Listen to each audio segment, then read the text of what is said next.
안녕하세요. 저는 서울에 살고 있는 대학병원 간호사입니다. 저희 엄마와 아빠는 제가 중학교 때 이혼을 하셨어요. 성격 차이가 심했고 서로 찬바람이 불 정도로 남남처럼 사시다가 결국 이혼하셨죠. 엄마는 다른 분과 재혼을 하셨고 저는 아빠와 함께 살았는데요.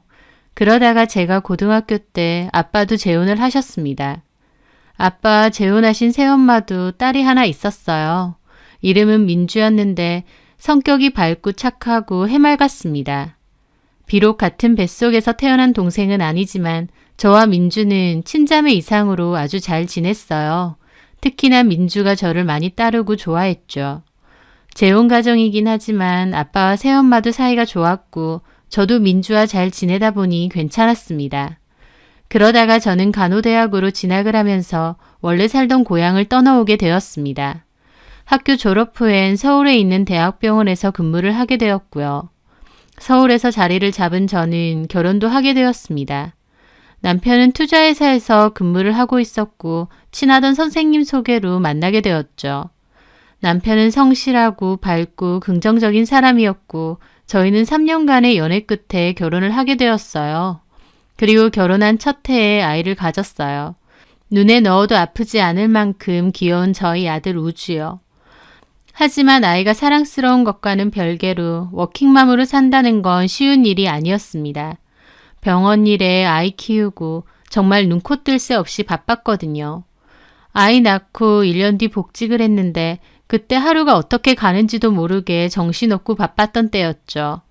제가 일을 해야 되다 보니 아이는 하루 종일 어린이집에 맡겨야 했는데 간혹 감기에 걸려서 등원을 못하거나 공휴일 같은 게 걸려서 못 보내게 되면 저만 어떻게 해야 하나 발을 동동 굴려야 했어요. 시댁이나 친정 모두 멀리 사시다 보니 도움받을 곳도 없어서 시터를 쓸 때도 있기도 했어요. 하지만 시터 구하기도 힘들고 겨우 구해도 오래 일을 안 하시는 경우도 많았습니다. 시터 비용도 만만치 않았고요. 그렇다 보니 또 저와 남편이 번갈아서 아이를 봐야 했고 하루하루가 정말 정신없고 바빴어요. 그맘때 고향에 있던 동생 민주가 올라오겠다고 했는데 저는 너무 다행이다 싶었습니다. 민주는 고향에서 가까운 대학을 다녔고 졸업 후에는 공무원 시험 준비를 한다고 했었어요. 근데 새엄마는 민주더러 공무원 시험 준비 그만하고 그냥 시집이나 가라고 자꾸 선짜리 같은 걸 알아오더래요. 민주가 나이가 아직 어린데요. 그래서 민주는 저에게 서울로 올라와서 시험 준비를 하고 싶다고 했습니다. 저희 집에서 지내면서 대신 저희 아들인 우주를 자기가 돌봐주는 게 어떻겠냐면서요. 고양이 손이라도 빌려야 될 정도로 허덕였던 저는 동생의 제안이 너무 기뻤어요. 저는 당연히 좋다고 올라오라고 했습니다. 저희 아들이 어린이집에 가 있는 낮 시간 동안 동생은 자기 방에서 공부를 했어요. 그리고 아들이 하원할 때가 되면 픽업도 해주었고 그때부턴 저나 남편이 올 때까지 아이를 돌봐주었습니다. 제가 3교대라 근무 시간이 좀 들쑥날쑥한 편이었는데 동생이 저희 아이를 맡아주다 보니 얼마나 마음이 편하던지요. 당연히 남편도 찬성했습니다. 그렇게 동생이 올라와서 지내면서부터는 저도 훨씬 마음에 여유가 생기고 좋았어요. 그리고 동생과 지내는 것 자체도 재밌었죠. 쉬는 날에는 동생과 함께 맛있는 것도 해먹고 이런저런 수다도 떨게 되니 참 좋더라고요. 민주야, 너 올라와서 너무 좋다. 진짜 고마워. 나야말로 고맙지 언니. 집 제공해줘, 먹고 자게 해주고 매달 용돈도 두둑히 주고. 마음 같아선 더 주고 싶다 야. 이 정도면 충분해. 근데 나 만약 이번 연도 시험 합격하면 그땐 어떡할 거야? 내년부터는 오후에 태권도 학원 보내면 돼. 너는 요새 공부는 좀 잘 돼? 그냥 낮 시간 동안은 집중해서 하려고 하고 있어. 이번에도 합격 못하면 엄마가 그냥 내려와서 결혼이나 하라는데 진짜 싫어. 너 이번에 꼭 붙어야겠다. 저는 동생이 진심으로 꼭 시험에 합격했으면 하고 바랐습니다. 동생이 오고부터 저도 마음으로나 체력적으로 훨씬 안정이 됐고 그러다 보니 남편과도 사이가 더 좋아졌어요. 그전엔 서로 바쁘고 힘들다 보니 예민해져서 자주 투닥이고 싸웠거든요. 애 보는 문제로 특히 더요. 그런데 민주가 오고 나선 가족 모두 한결 여유로워지고 마음도 편안해졌던 겁니다. 저나 남편은 하원 후 아이 돌보는 걱정에서 해소돼서 좋고 민주는 새엄마 잔소리 피해서 공부하면서 저희 집에서 지내게 되니 좋고요. 모두에게 다 좋다고 생각했습니다. 동네 언니의 그 연락을 받기 전까진요. 그때 저는 병원에서 근무를 하고 있었는데 같은 아파트 사는 친한 언니가 톡을 보낸 겁니다. 선진아. 언니. 너 오늘 근무 중 아냐? 지금 병원. 왜? 이상하네. 뭐가? 나 아까 마트 갔다가 너네 남편 봤거든. 근데 웬 여자랑 같이 가던데? 여자랑? 저는 어리둥절했습니다. 뜬금없이 웬 여자인가 싶었죠. 누구지? 언니가 잘못 본 거 아니고? 아니야. 네 남편 얼굴 내가 제대로 봤어. 근데 그 여자가 네 남편 허리 만지던데? 어? 저는 화들짝 놀랐습니다. 허리를 만져? 나도 잘 못 봤나 했는데 분명히 허리를 막 만지더라니까. 사진 찍으려다 말았어. 아파트 근처에서 그러고 다니는 거 보면 혹시 너도 아는 사람이야? 여자 얼굴도 봤어? 제대로 못 봤는데 잘 모르는 여자던데. 저는 그때부터 심장이 두근거렸습니다. 남편이 마트에 모르는 여자랑 같이 다녔다뇨. 이게 무슨 소린가 싶었죠. 그냥 오해라고 넘어갈 수 있었지만 그 순간 저는 확 찝찝했던 게 떠올랐어요. 바로 얼마 전 서랍에서 그 약을 발견한 것 때문이었습니다. 남편은 피곤하다는 이유로 잠자리가 잘 안 됐어요. 저도 피곤하다 보니 어느 순간 거의 섹스리스로 살게 되었죠. 그런데 한번 뭔가를 찾다가 서랍 제일 아래 칸에서 발기부전 치료제를 찾게 된 겁니다. 그걸 발견했을 당시에는 오히려 가볍게 넘어갔어요. 남편도 따로 고민이 많아서 나 몰래 진료를 받아본 건가 했거든요. 제가 아는 척하면 남편이 무안해할까봐 도리어 모른 척했죠. 근데 언니 얘기를 듣고 그 약이 다시 떠오른 겁니다. 저는 그날 근무를 끝내고 집으로 가서 그 약을 조심스럽게 꺼내봤어요. 그런데 약은 반 이상을 먹었더라고요. 그걸 보는 순간 이 남자 바람 피는구나 라는 것을 알게 되었습니다. 저랑은 거의 잠자리도 가지지 않는데 발기부전 치료제를 반 이상 먹을 일이 뭐가 있나요? 남편에게서 분명 뭐가 있다고 생각했고 그때부턴 불안함과 초조함 때문에 잠이 안 오더라고요. 남편이 저를 배신하고 바람을 피고 있을 수도 있다 싶으니까요. 도대체 누굴까? 회사 사람? 아니면 이상한 어플 같은 걸로 만난 걸까? 머리가 몹시 복잡했습니다. 그러다가 고민 끝에 남편의 폰에 위치 추적 어플을 깔았습니다. 남편이 혹시 저 몰래 누군가를 만나고 다닌다면 어플에 남편의 위치가 나올 테니까요. 하지만 어플을 깔고 2주 가까이 지나도록 별다른 게 없었어요. 위치를 틈틈이 확인해봐도 남편은 회사랑 집, 헬스장과 마트 정도만 다니고 있었거든요. 만약 바람을 피는 거라면 최소한 밥이라도 먹으러 가거나 어디 데이트라도 갈 법도 한데 전혀 그런 게 없었습니다. 그걸 보는데 내가 괜한 오해를 한 건가 싶었죠. 오해라고 생각하니 또 미안하면서도 진짜 오해가 맞을까 기분이 착잡하더라고요. 그래서 하루는 아이도 자고 남편도 자길래 조용히 혼자 나와 주방에서 술을 좀 마셨습니다. 언니 얘기만 듣고 내가 너무 예민해져 있는 건가 생각하면서요. 그런데 동생이 저 때문에 잠이 깬 건지 방에서 나오더라고요. 언니 안 자고 뭐해? 무슨 일 있어? 아니야, 그냥 잠이 안 와서. 동생은 같이 마시자며 잔 하나를 들고 앉더라고요. 그러면서 동생과 두런두런 얘기를 주고받았어요. 동생은 시험 준비하는 게 힘들고 막막하다. 주변 친구들은 회사 생활하거나 밥벌이 하는데 나는 아직도 그게 아니라서 한 번씩 우울하다는 하소연을 했습니다. 마냥 밝고 활발해 보였는데 동생도 많이 힘든가 보다 싶어서 안쓰럽더라고요. 그렇게 동생 얘기를 한참이나 들어줬는데 이번엔 동생이 저는 무슨 일이냐고 물었어요. 혹시 병원에 무슨 일이 있느냐고요. 저는 고민하다가 결국 술도 취했겠다 싶어 말했습니다. 실은 너네 형부가 바람을 피는 건가 싶다고. 그래서 몰래 위치 추적 어플도 깔았다고요. 제 말에 동생은 어이없어 하더라고요. 언니 너무 심했다. 형부가 그럴 사람이야? 그럴 사람 아닌 사람 따로 있니? 에휴, 참, 별 생각을 다 한다. 언니 근무 늦으면 내가 집에 있잖아. 형부 그런 거 없어. 제 시간에 꼬박꼬박 집에 오셔. 집에 오고 나면 나는 들어가서 공부하라고 하고.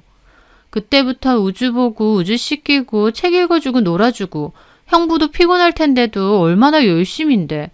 아휴, 듣는 내가 다 섭섭하네.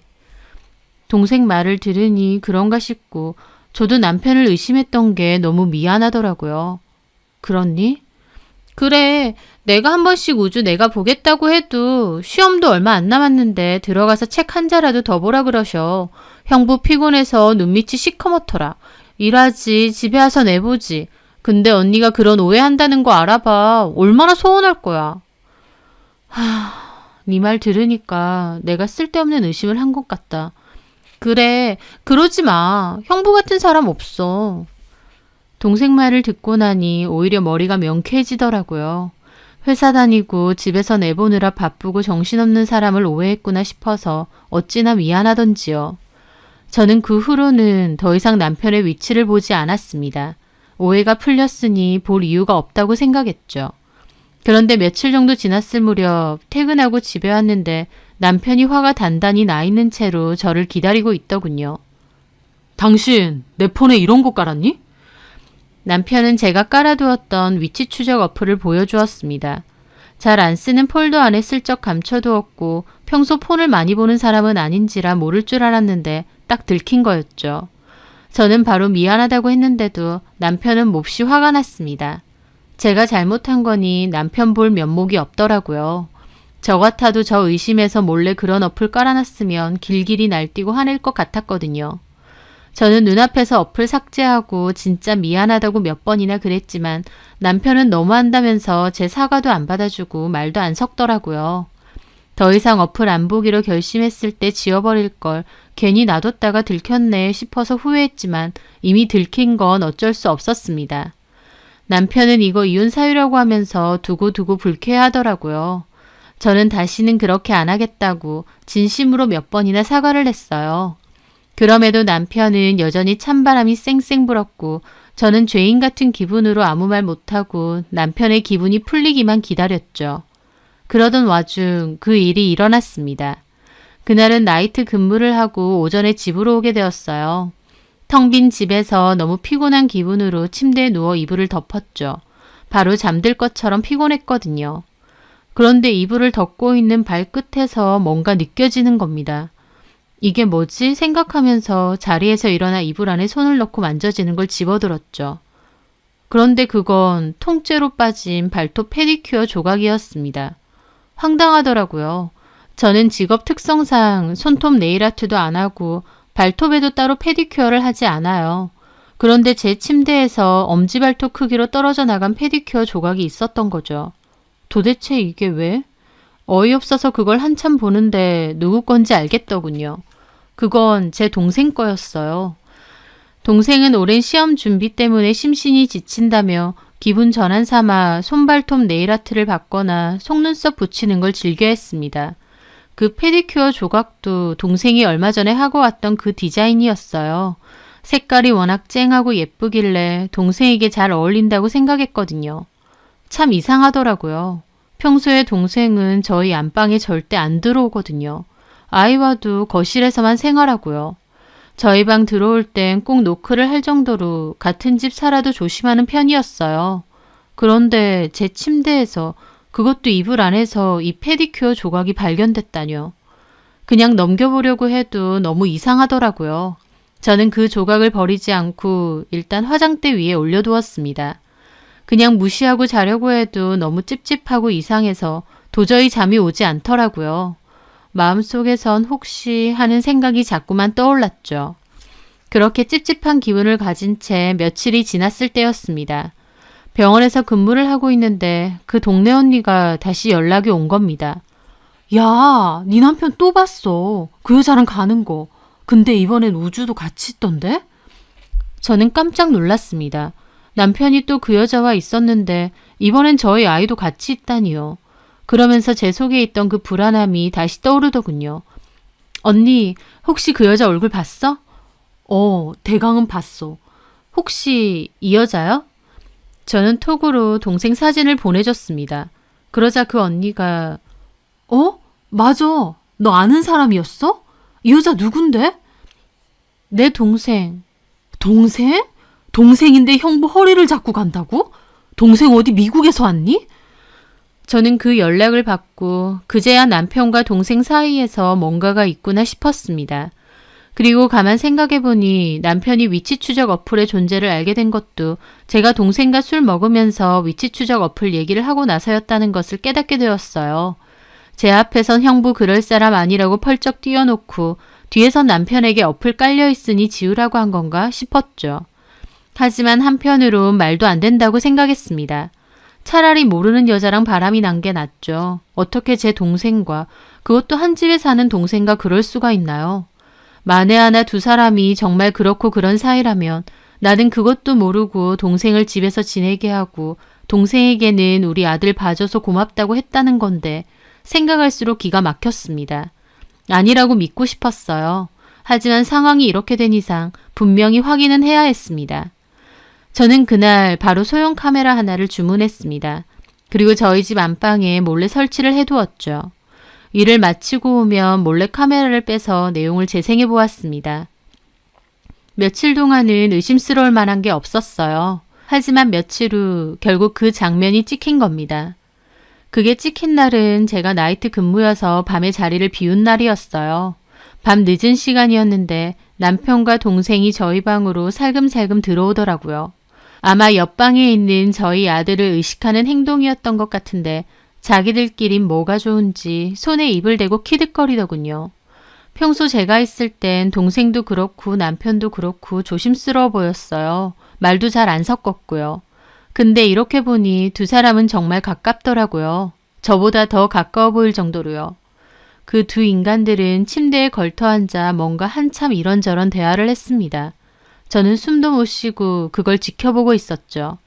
그러더니 갑자기 서로 옷을 벗고는 익숙한 듯 제 침대 위로 올라가는 겁니다. 그걸 두 눈으로 보는데 얼마나 충격이고 경악이던지 눈앞이 컴컴해지는 게 뭔 줄 알겠더라고요. 다른 사람도 아니고 동생이란 남편이 놀아났다뇨. 아무리 한 뱃속에서 나온 동생은 아니라지만 이건 정말 상상도 못 해본 일이었습니다. 이 구역질 나는 짓거리에 저는 정신이 아득해졌어요.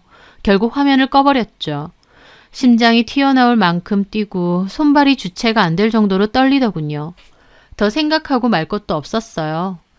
더 생각하고 말고 할 것도 없었어요. 저는 부들부들 떨며 동생 방으로 건너갔습니다. 동생은 아무것도 모른 채 쿨쿨 잘만 자고 있더군요. 저는 이를 갈며 자고 있는 동생 뺨을 그대로 후려갈겼어요.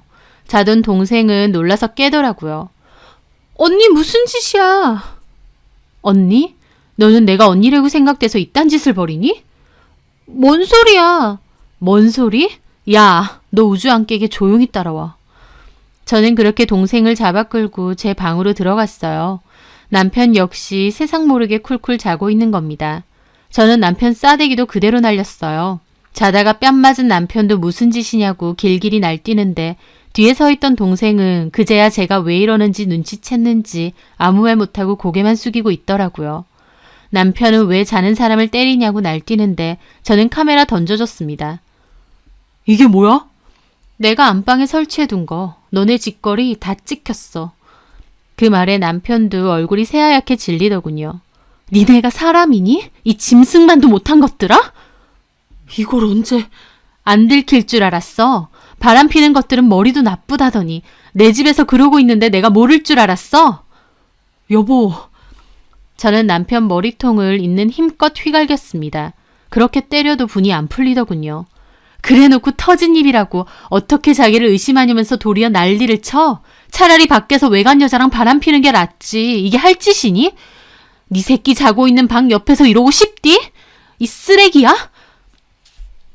알겠는데 말로 하지 때리지는 마. 죽이지 않는 걸 고맙게 생각해. 식칼 들고 올까 하다가 간신히 참는 거니까. 저는 그리고 옆에 서 있던 동생, 아니 그녀 머리통도 그대로 휘갈겼습니다. 동생은 바닥으로 나가 떨어지더라고요. 내 앞에선 형부 그런 사람 아니라고 옹호하더니 뒤에선 위치 추적 어플 알려주고 내 침대에서 뒹굴고 뭐 이런 쓰레기 같은 년이 다 있어. 네가 그러고도 내 동생이야?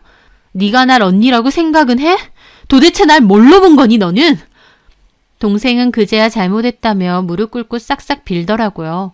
남편도 잘못했다고 빌고요. 그 꼴을 보는데 더 열받는 겁니다. 저는 동생 머리채 붙들고 방으로 끌고 갔습니다. 큰 소리 내지 말고 짐 싸서 당장 꺼져. 너 절대 내가 가만 안 있을 거야. 동생은 흐느끼며 울더니 짐을 느릿느릿 싸고 있더군요. 그 꼬라지도 보기 싫어서 동생 옷가지를 캐리어에 다 쳐넣었습니다. 들고 빨리 꺼지라고. 그만 쳐울고. 너 딱 기다리고 있어. 우주 때문에 지금은 이렇게 곱게 보내주는데 내가 너 다 쥐어 뜯어놓고 싶은 거 참고 있는 줄 알아. 동생이 잠옷 차림으로 쫓겨났고 저는 이번엔 다시 제 방으로 갔습니다. 그리고 이번엔 남편 짐을 쌌죠. 얼마나 화가 나던지 그때까지도 손발이 벌벌 떨리더군요. 남편은 잘못했다며 저를 말리는데 저는 확 떠밀어버리고 짐을 마저 쌌습니다. 너도 꺼져. 이 밤중에 어딜 가라고. 그럼 우주 깨어서 난리 나는 거 보고 싶어? 네 아들한테 그런 걸 보여주고 싶냐고. 제 말에 남편도 꿀먹은 벙어리가 되더군요. 아들 아는 건 또 무서웠나 봅니다. 그 면상 꼴 보기 싫으니까 들고 꺼져. 그리고 딱 기다리고 있어. 이 더러운 것들. 짐승만도 못한 것들. 저는 죽일 듯이 씩씩거렸고 결국 남편도 캐리어 들고 도망치듯 나갔습니다. 남편까지 나가자 맥이 풀린 저는 이불 안에 들어가서 울었어요. 아이가 혹시 깰까봐 크게 울지도 못하고 꾹꾹 삭히면서요. 어쩌다 이렇게 됐나. 이게 나한테 일어난 일이 맞는 건가 가슴을 치며 밤새도록 꺽꺽대며 울었습니다. 그 후 저는 고향에 계신 아빠와 새엄마에게도 가장 먼저 이 사실을 다 알렸어요. 동생은 저한테 쫓겨나고 바로 고향집으로 내려간 모양인데 제가 곧장 아빠에게 다 얘기했죠. 제 얘기를 들은 아빠도 기함하면서 동생 가만 안 둔다고 하는 걸 새엄마가 겨우 뜯어 말렸다고 했습니다. 그 과정에서 아빠와 새엄마도 심하게 다투셨다고 했고요. 저는 아빠에게 그 기집애 상간소송 진행할 거라고 했어요. 그걸 들었는지 새엄마 전화와서 그래도 동생인데 한 번만 봐달라며 재고 시험도 칠 거고 아직 나이도 어린데 그런 소송을 걸면 어떻게 하느냐는 겁니다. 아무리 제가 친자식이 아니라지만 참 너무하더라고요. 새엄마, 그러시는 거 아니에요. 동생이라고 믿었던 새엄마 딸이 제 남편하고 놀아났다고요. 저는 그것도 모르고 우리 애 돌봐줘서 고맙다고 밥 주고 옷 사주고 용돈까지 줬어요. 새엄마 딸 인생만 중요한가요? 저는 새엄마 딸 때문에 인생이 통째로 망가졌는데요. 조금이라도 자식 위한다면 시험 걱정할 게 아니라 자식 사람부터 먼저 만드세요. 저는 그렇게 전화를 끊었습니다. 그리고 남편에게도 이혼소송과 상간소송 건다고 전했어요. 남편은 저희 병원까지 쫓아와서 잘못했다고 우주만 생각하라며 손이 발이 되게 빌더라고요. 너 변태니? 짐승이야? 와이프 동생이랑 그러고 싶디? 생각할수록 소름 끼쳐. 미안해. 그냥 단순한 호기심이었어. 이렇게까지 될 줄 몰랐어. 호기심 같은 소리 하네. 너나 이민주 그년이나 둘 다 돌았어. 제정신 아니야. 인간이길 포기했다고. 한 번만 봐줘. 다시는 안 그럴게. 이건 그렇게 넘어갈 일이 아니야. 다른 사람도 아니고 입에 올리기도 더러워. 끔찍하다 진짜. 저는 남편을 뿌리쳤습니다. 그리고 바로 시댁에도 이 사실을 알렸어요. 그런데 시댁에서는 처음엔 오히려 저를 더 나무라는 겁니다. 그러게 왜 친동생도 아닌데 한 집에서 같이 살게 하느냐면서요. 남녀가 그러고 오래 붙어 있으면 정분 안 나겠냐는 개소리와 함께요. 참 기가 막히더라고요. 친동생 아닌 동생이랑 살면 그렇게 해도 된답니까? 자기 아들 유부남인 건 까먹었나 보죠? 결국 시댁 식구들은 정말 남이구나 다시 한번 깨달았죠. 저는 다 필요 없고 이혼소송, 상간소송 다 진행할 거라고 못 박아두었습니다. 증거 확실하니 소송 결과는 불보듯 뻔하고 양육권, 친권도 다 제가 가질 거라고 했고요. 시부모님도 처음엔 오히려 뻔뻔하게 제 탓하더니 나중에는 미안하다고 한 번만 봐주라면서 애 생각은 안 하냐고 붙잡더군요. 애 생각한다는 사람이 애 있는 집에서 그런답니까? 생각할수록 시댁 식구들까지 몽땅 상종도 못할 인간들이다 싶었어요. 저희 아빠는 그 일로 새엄마와 사이가 크게 틀어져서 결국 별거하기로 하셨어요. 저희 집에서 쫓겨나서 동생녀는 새엄마랑 둘이서 살게 됐다고 하고요. 그리고 저는 상간소송도 그대로 진행하기로 했습니다. 번갈아서 저한테 전화 오고 문자로 자꾸 잘못했다고 하는데 듣기 싫어 다 차단해버렸습니다. 남편과는 이혼소송, 상간소송 진행하기로 했는데 증거가 워낙 확실하다 보니 남편도 처음에는 변호사 구하고 대응을 하려다가 나중에는 포기하더라고요. 합의 보자고 여러 번 매달렸지만 그러고 싶지 않다고 해서 결국 최종 판결문까지 받아냈습니다. 그 소송 기간이 제가 살면서 가장 힘들었던 때였어요. 직장 생활하면서 또 아이 돌보면서 틈틈이 변호사 사무실 다니면서 소송 진행 관련 상담하고 살도 엄청 빠지고 스트레스를 너무 받아서 대상포진도 한번 왔었죠. 가끔은 그것들이 잘못했는데 왜 내가 이런 개고생을 하고 마음고생을 해야 하나, 왜 내가 이렇게 아파야 하나 눈물이 쉴 새 없이 흐를 때도 많았습니다. 무엇보다 아이에게 이루 말할 수 없을 정도로 미안했고요. 최종적으로 제가 승소를 하고 모든 소송이 마무리가 됐지만 제 마음은 참 허무하고 여전히 힘들더라고요. 결국 나에게 남은 것은 뭔가 싶었으니까요. 남편과 이혼하고 동생 잃어버리고 배신당하고 생각할수록 정말 지치고 비참했죠. 하지만 그렇다고 다시 돌아간다 한들 참고 넘어갈 수 있는 일도 아니었습니다. 저를 가장 힘들게 한 건 자책이었어요. 이렇게 될 줄은 모르고 동생을 집에 오라고 한 거요. 동생을 믿었고 남편도 믿었어요. 그 바보 같은 순진함이 결국 일을 이렇게 만든 건가, 원인은 내가 제공한 건가 라는 생각 때문에 특히 더 힘들더라고요. 그래서 저는 그럴 때마다 제 마음을 자꾸만 다잡았습니다. 동생 집으로 불렀다고 무조건 바람 피우는 것도 아니고 그것들은 그럴만해서 그런 거다. 언제고라도 나를 배신할 것들이다 라면서요. 내 잘못이 아니다라는 걸 정말 수도 없이 상기하고 또 상기했습니다. 가족에게도 남편에게도 배신당했는데 저까지도 저를 미워하고 다그치면 너무 슬프잖아요. 한 치 앞도 모르는 게 사람 인생이고 제가 이렇게 될 줄 알았나요? 그때는 그게 최선인 줄 알았던 거였죠. 내 잘못 아니다. 배신하고 바람핀 그것들이 찢어 죽일 것들이고 밟아 죽일 것들이다. 그렇게 생각하기로 했습니다. 그리고 나는 내 나름대로 이 역경을 잘 견뎌낸 거다. 독하게 마음먹고 잘 버틴 거다라며 저를 많이 다독여 주었습니다. 여전히 마음의 상처는 있고 앞으로 쉽게 누군가를 믿을 수 있을지도 모르겠어요. 하지만 이런 큰일을 겪고 나니 오히려 작은 일에 흔들리지 않고 마음이 차분해지는 건 있는 것 같습니다. 세상 천지 나만 억울한 일, 분한 일 당하는 거 아니고 이만하면 그래도 잘 견뎌왔다 생각합니다. 요지경 세상 속에서도 제 스스로를 믿고 잘 견디는 것만이 능사다 생각하며 꿋꿋한 마음으로 잘 견디고 다독이며 살아가려 합니다. 그것이 저와 아이를 지키는 길이니까요. 제 사연 들어주셔서 감사합니다.